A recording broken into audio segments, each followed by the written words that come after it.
امام حسین علیہ السلام اور ان کے خاندان نے کربلا کے مقام کے اوپر ہی کیوں ان کو شہادت نصیب ہوئی،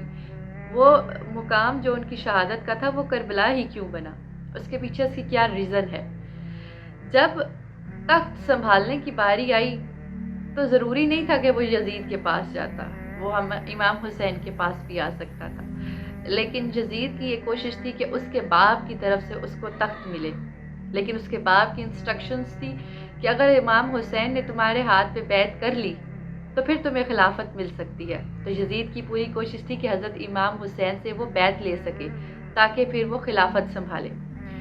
جب حضرت امام حسین نے اس کی بیعت نہیں لی، اس کی بیعت نہ لینے کی کیا ریزنز تھی؟ حضرت امام حسین بیعت اس لیے نہیں لے رہے تھے کہ وہ یزید جو تھا وہ نماز تو پڑھتا تھا، روزے بھی رکھتا تھا، زکوٰۃ بھی دیتا تھا، لیکن اس کے اندر ایک چیز یہ تھی کہ وہ اسلام کو اپنے مطابق چلانے کی کوشش کرتا تھا۔ جو چیز اس کو اس میں سے ٹھیک لگتی تھی وہ کہتا تھا کہ میں رکھ لوں، اور جو ٹھیک نہیں لگتی تھی اس کو وہ چینج کرنے کی کوشش کرتا تھا۔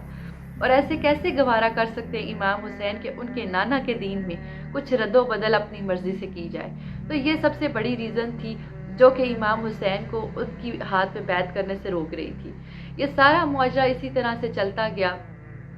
اور امام حسین نے یزید سے ملنے کا سفر شروع کیا۔ سفر کیونکہ بہت لمبا تھا،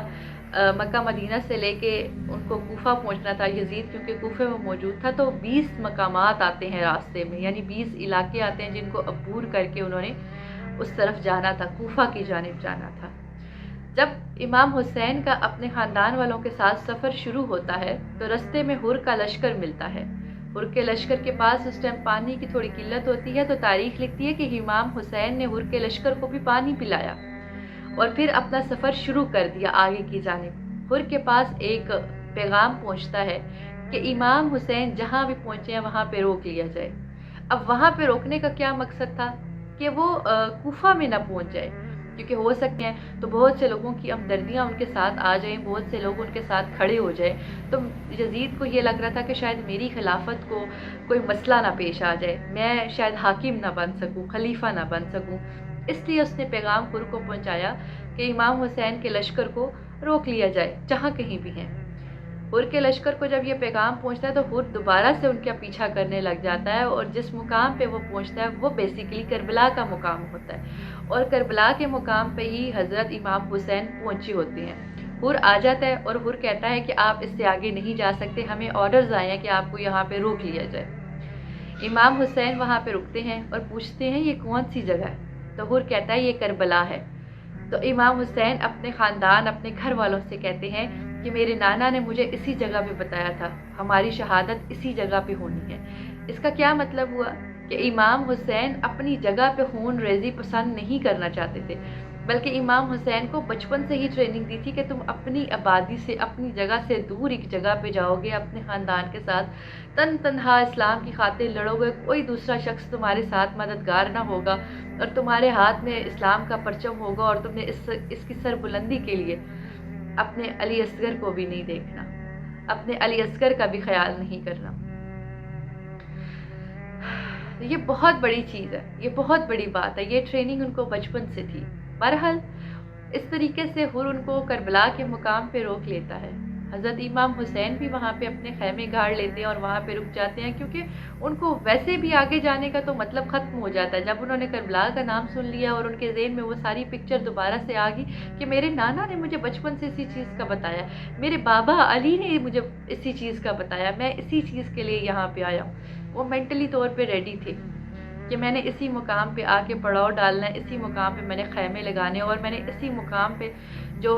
یزید کی فوج ہے اس کے ساتھ مقابلہ کرنا ہے۔ یہ سب جو چیزیں ہیں وہ دیکھ کے ہر یزید کا لشکر چھوڑ کے امام حسین کے ساتھ آ جاتا ہے، اور ہر واحد بندہ ہے جو یزید کے لشکر میں سے نکل کے امام حسین کے لشکر میں شامل ہوتا ہے، اور پھر اسی لشکر میں وہ پھر شہادت بھی نوش کرتا ہے۔ اس طرح امام حسین کو کربلا کے مقام پہ روکا جاتا ہے۔ پھر یزید کی جو فوج ہے وہ دوبارہ سے آتی ہے، لشکر میں شامل ہوتی ہے، تو ایک سلسلہ جو جنگ کا ہے اور جو بیچ میں پیغامات کا ہے وہ بھی شروع ہو جاتا ہے۔ تو جو بیسیکلی ریزن تھی نا کہ کیوں روکا گیا کربلا کے مقام پہ، کربلا کا مقام ہی کیوں جگہ بنا امام حسین کی اور ان کے خاندان کی شہادت کا، تو وہ ریزن یہ تھی، امام حسین تو اپنا سفر جاری رکھے ہوئے تھے، پھر جب امام حسین کی شہادت ہو جاتی ہے، جو 72 ساتھ میں اور ساتھی تھے ان کی شہادت ہو جاتی ہے، تو پھر جب بیویوں کو لے کے جایا گیا تو وہ کوفہ میں لے کے گئے، ٹھیک ہے۔ کوفہ میں یزید اپنے دربار میں موجود تھا، جہاں پہ حضرت زینب سلام اللہ علیہ نے ایک بہت تاریخی خطبہ دیا، جس سے پورا کوفہ جو ہے نا وہ ایک دفعہ رونے لگ گیا، اور ان کو اپنا جو ہے نا یہ دکھ ہوا کہ انہوں نے کیا ظلم کیا، اور وہ اپنے آپ کو پیٹنے لگے اور اپنے آپ کو مارنے لگے کہ ہم سے یہ کیا گناہ ہو گیا، ہم سے گناہ عظیم ہو گیا، اور وہ اپنے سروں پہ خاک ڈالنے لگے جب انہوں نے حضرت زینب سلام اللہ کا جو خطبہ ہے وہ سنا۔ امید ہے کہ آپ لوگ بھی اس چیز کو سرچ کریں گے، اور ویڈیو کیونکہ زیادہ نہ ہو جائے تو آپ اس تاریخی خطبے کو ایک دفعہ سنیں یا پڑھیں، وہ گوگل پہ بھی پڑھا ہوا، وہ یوٹیوب پہ بھی آپ کو بہت سے علماء اکرام کے ذریعے مل جائے گا، آپ ان کے تھرو بھی سن سکتے ہیں۔ اگر آپ علماء اکرام کو نہیں سننا چاہتے ہیں تو وہ PDF میں بھی مل جائے گا، بکس ملتی ہیں اس میں بھی مل جائے گا، لیکن اس تاریخ کو سرچ ضرور کریں۔ بیسیکلی اس ویڈیو میں مقصد یہ تھا کہ بتایا جائے کہ کربلا کا مقام ہی کیوں چنا گیا۔ کربلا کا مقام انتہائی شدید سخت گرم مقام تھا، اور اس میں پانی کہیں پہ بھی نہیں تھا۔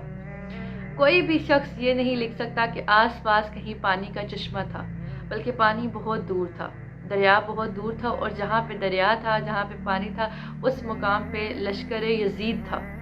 اور حسینی لشکر تھوڑا سا فاصلے پہ تھا۔ حسینی لشکر میں 72 لوگ تھے، جبکہ جو یزید کا لشکر تھا وہ 2000 لوگوں کے اوپر مشتمل تھا۔ تو یہ تمام واقعات ہیں، یہ چیزیں ہیں جس وجہ سے کربلا کے مقام پہ رکا گیا۔ ایک تو وہاں پہ پانی کے اور زندگی کوئی آثار نہیں تھے۔ اللہ تعالیٰ نے یہ انسانوں کو بتانا تھا کہ میرے بندے نے کس طریقے سے ایک گرم جگہ پہ تپتی ہوئی ریت میں اپنے ساتھ ساتھ اپنے خاندان کو قربان کیا، صرف اس لیے کہ بغیرت حاکم نہ کوئی آئے۔ اور امام حسین نے اس چیز کو ثابت کیا کہ بے شک انسان نمازی ہو، اسلامی ہو، زکوٰۃ دیتا ہو، لیکن اگر اسلامی اصولوں پہ وہ حکومت نہیں کرتا تو ملک کا ستیہ ناش ہو جائے گا۔ اگر امام حسین اس دن اپنی جان قربان نہ کرتے تو ہمارے پاس یہ مثال موجود نہ ہوتی کہ اگر آپ نے حکمران چننا ہے تو وہ ایسا ہو جو اسلامی قانونوں کے مطابق زندگی گزارنے والا ہو، ملک کو اسلامی قانون کے مطابق لے کے چلے، معیشت کو اسلامی قانون کے مطابق لے کے چلے۔ اگر معیشت اسلامی قانون کے مطابق ہوگی، قانون آپ کا اسلامی قانون کے مطابق ہوگا جو ملک کا قانون ہے، تو آپ کا ملک کبھی بھی تباہ نہیں ہوگا۔ اور اگر آپ نے حکمران یزید جیسا چن لیا، جو نماز تو پڑھتا ہوگا، روزے بھی رکھتا ہوگا، زکوٰۃ بھی دیتا ہوگا، لیکن وہ اسلام کی پیروی نہیں کرتا ہوگا، اللہ کے بتائے ہوئے طریقے پہ نہیں چلتا ہوگا، رسول کے بتائے ہوئے طریقے پہ نہیں چلتا ہوگا، تو آج پھر وہی حال ہم دیکھ رہے ہیں۔ ہم اپنی آنکھوں سے دیکھ رہے ہیں کہ ہمارے اوپر کس طرح کے حکمران مسلط ہو چکے ہیں، ہماری عوام کا کیا حال ہو چکا ہے۔ نہایت افسوس کے ساتھ یہ چیز کہنی پڑ رہی ہے کہ ہمارے سامنے ایک پکچر موجود ہے، حضرت امام حسین اس چیز کی بنیاد رکھ کے گئے ہیں۔ ویسے تو نہیں کہتے کہ پورا دین جو ہے وہ آپ امام حسین سے لے لیجئے، وہ اس وجہ سے کہتے ہیں کہ امام حسین کی زندگی کو اگر آپ نے سمجھنا نا تو سمجھ لیں کہ آپ کو دین کی سمجھ آ گئی ہے۔ آپ حضرت علی کی زندگی کو سمجھیں گے نا تو سمجھیں کہ آپ کو دین کی سمجھ آ گئی ہے۔ آپ نبی کریم صلی اللہ علیہ وسلم کی زندگی کو سمجھیں گے نا تو سمجھیں آپ کو دین کی سمجھ آ گئی ہے، کیونکہ ان کی زندگیاں عین اسلام کے اور مذہب کے اصولوں کے مطابق تھی۔ دین کہتے ہیں کہ امام حسین نے بچایا، وہ کیسے بچایا؟ وہ اسی لیے بچایا کہ انہوں نے جابر حکمران کی حکومت آنے نہیں دی۔ امام حسین کے شہید ہو جانے کے بعد بھی یزید کا کچھ نہیں بچا، اور اگر بیعت ہو جاتی تو یہ رواج پڑ جاتا کہ کوئی مسئلہ نہیں ہے، یہ تو ہوتا ہے، ایسے تو چلتا ہے، ایسے حکمران تو پھر آتے رہتے ہیں، ان کو تو منتخب کرتی ہیں لوگ، تو یہ آ جاتے ہیں ہمارے سر پہ مسلط ہو جاتے ہیں۔ نہیں، اسلام نے اس چیز کو ڈینائی کیا ہے۔ حضرت امام حسین نے جنگ ہی ظالم حکمران کے خلاف کیا کہ یہ اگر اسلام کے اکارڈنگ نہیں چلتا، مذہب کے اکارڈنگ نہیں چلتا، تو حق ہی نہیں بنتا کہ یہ اتنے بڑے ملک کو چلائے، لوگوں کی ذمہ داری کو یہ لے، ٹھیک ہے؟ تو یہ بہت ساری چیزیں ہیں، اگر ہم ان کو سمجھ کے پڑھیں نا، ہم ایک واقعہ کربلا کو ہی اگر سمجھ کے پڑھ لیں تو ہماری بہت سی زندگیاں آسان ہو جائیں گی۔ امید ہے کہ یہ تمام باتیں آپ کی سمجھ میں آ گئی ہوں گی۔ آپ سے گزارش ہے کہ میری حوصلہ افزائی کے لیے چینل کو لائک کر دیا کریں، سبسکرائب کر دیا کریں، دوسروں کے ساتھ شیئر کر دیا کریں۔ صدقہ جاریہ ہوتا ہے، کیونکہ میری گفتگو یا جو میری باتیں ہیں وہ سوشل ایشو سے ریلیٹڈ ہیں اور اس کے بعد اسلامک پوائنٹ آف ویو سے ریلیٹڈ ہے، تو ہو سکتا ہے کہ آپ کے ساتھ ساتھ کسی اور کی بھی ہیلپ ہو جائے۔ انشاءاللہ کسی نئی ویڈیو میں آپ سے دوبارہ ملاقات ہوگی۔ اب تک کے لیے اللہ حافظ۔